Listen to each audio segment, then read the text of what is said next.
Alright, good evening, class. My name is Kaivon Rivers, and I'm going to be doing my presentation today on the therapeutic use of stories.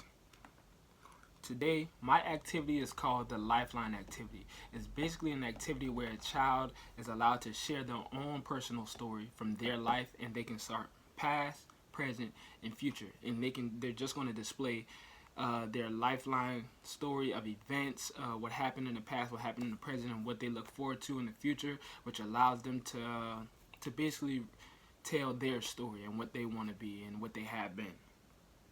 It allows them to express themselves as well. And I'm going to be doing this presentation off of my PowerPoint that I have, in which I will also upload the PowerPoint up for you guys so you can look at the PowerPoint as well as seeing the video. So the intended population for this activity is it's usually for a one-on-one activity between a therapist and a child, or it could be a parent and a child. That's a good thing about it. So the child has to be old enough to comprehend thoughts and be able to have a one-on-one conversation. And so it's usually let me see what else. There's really no age limit. As long as the child is able to, be able to have a civilized conversation, then they're going to be eligible to handle this. You see the objectives of this. The objective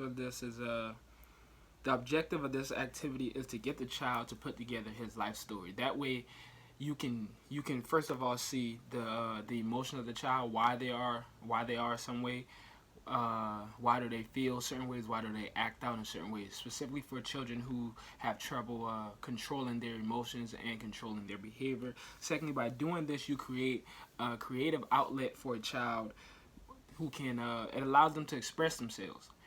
That way, when they're sitting down, they're telling the story, in which this activity, you're going to, later on when I explain it for the instructions, they're going to be able to write it out. It allows them to release all of those emotions that are never talked about or that they sometimes are not even aware of. And this develops the child's ability to express themselves. Maybe at the end of the activity, when they realize the things they went through, and they could also express themselves, then you can speak to them about it, and it will also improve their ability in speaking and verbally communicating. It also creates a sense of self-awareness for the child. Why is this technique good? And I feel this technique is more than good. I feel like it's great because a lot of people struggle. It doesn't matter the age. A lot of adults struggle with expressing themselves because of sometimes it's things in their mind and also in their hearts that they haven't came to amends with. So when using the story, it allows the child to get deep into thought, and it brings out feeling and emotion that they probably wouldn't rather share one-on-one, or just if you came up and spoke to them about it. And so when having a story that encourages a person to not leave out details, because sometimes someone can tell you something, especially a child, they'll tell you something but they won't fully tell you exactly what happened, nor do they know how to fully express themselves. So it allows them to feel like a diary. It's like a diary to where no one is judging them, so they can write it out and not hold anything back. So it allows them to once again express themselves. And let me see. It builds their self-esteem. They can feel vulnerable.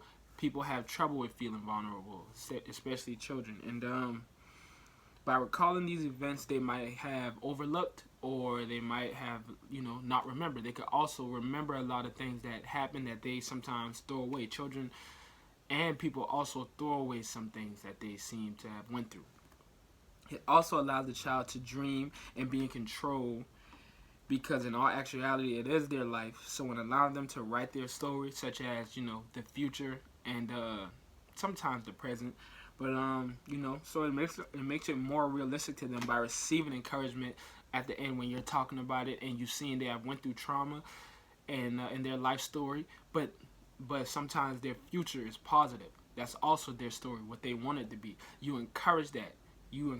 Just because of what happened in their past, their future, they still can obtain that. And also when creating this life story, it is very therapeutic, because just getting it off of their chest and speaking to someone about it, it allows them to know that someone is there for them, and they have the opportunity to sit there and talk, and someone can care to just listen, not to always tell. because people sometimes they think that they have the answers for everything. Sometimes the answer is just listening. Allow the child to get it off their chest, get it off their mind, because they could have never spoken about it ever in their life. So that's what we have to be aware of, and that's why I think that this story technique is very great. It allows you to get to know the child.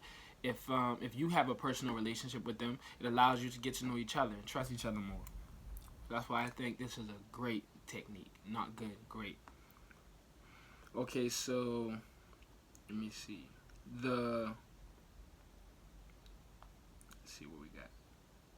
The instructions for this, the materials needed for this is obviously the materials needed are a large piece of paper and markers, specifically different color and markers, so it can be more creative, and that allows the child to, when a child can be creative, more colors, that helps, especially for children.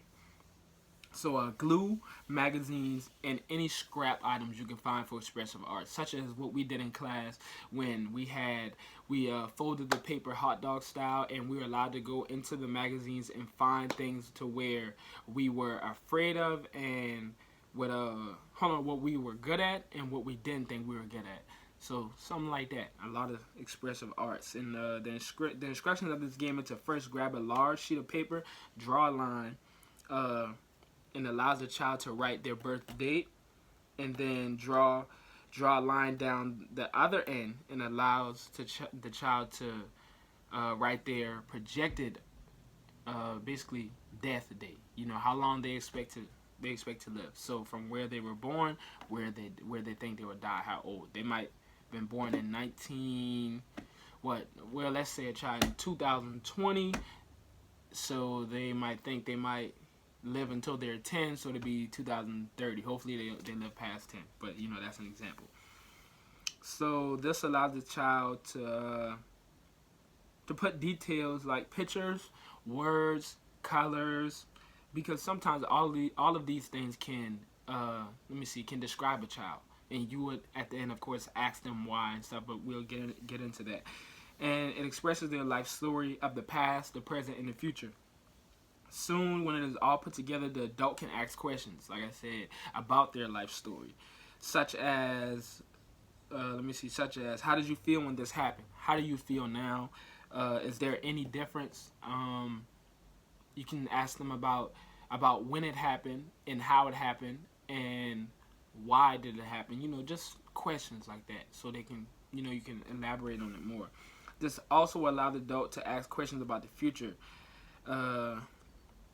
as what do you hope to be when you grow up? What kind of schooling would you need in order to do that? Do you want to be married? Do you want to stay where you live now, or do you want to travel somewhere else? What do you see yourself doing? What is your future like? And what's the other one? What is something in your future that you would like to have that money cannot buy? That's a great question. Just stuff like that. Conversating with the child, allowing them to express themselves and be open, and you just trying to dig deep inside of them,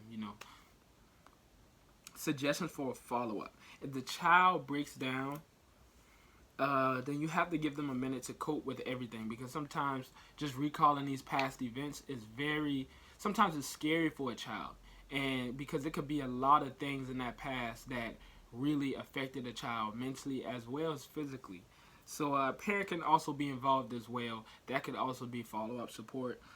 Try to ask questions about the specific topic, and if they're sensitive to open up to it, then give them time. Get the parents to understand what the child is lacking support, because a lot of times that is where it's at home. It starts at home. You have to have a strong base in order to have a strong foundation. So communicate with the parents and allow them to be involved, be involved in the activity, because they have to hear these things from the child. The child, the story, the life story, they are involved in the child's life story. So allow the parent to be involved and give them some tips on what they could do at home before the next session as well. Ethical considerations. This activity can be very intense. It's according to who the child is and what the child has went through, because this is allowing the child to definitely write out their stories. This is a different kind of story. it's not reading, it's creating a story of a child, you know. So a child could have really went through a lot of stuff when they were younger. They could have went through physical abuse, sexual abuse, emotional abuse. So when recalling these things, you have to really take into consideration how hard you go. No disrespect to anyone, but what I mean is how intense you make it. How far will you push the child? You have to know your limits.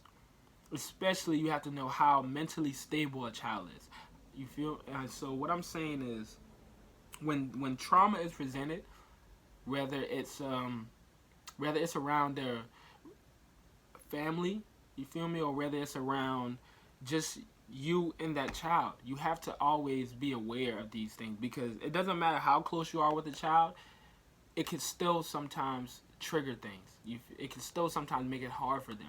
So just be aware of that and know that sometimes these kids, they really go through a lot of stuff. And if this situation becomes intense as well, do not force the child to speak on things. Allow them to have time to recover and to think, because sometimes people freeze up and they don't know how to react into that situation. So you have to give them a chance to get their thoughts together and to settle down within themselves. It's really all the ethical considerations I have. Just be aware. And let's see, what else do I have? Well, and that's it. So I want to thank you for being here for this presentation. I really enjoyed it, and I want to thank Dr. S, and I want to thank my class for listening to this. Once again, I will upload my PowerPoint with my video, so I know I have a strong accent, so you guys, you can read off of the PowerPoint. I want to thank you guys.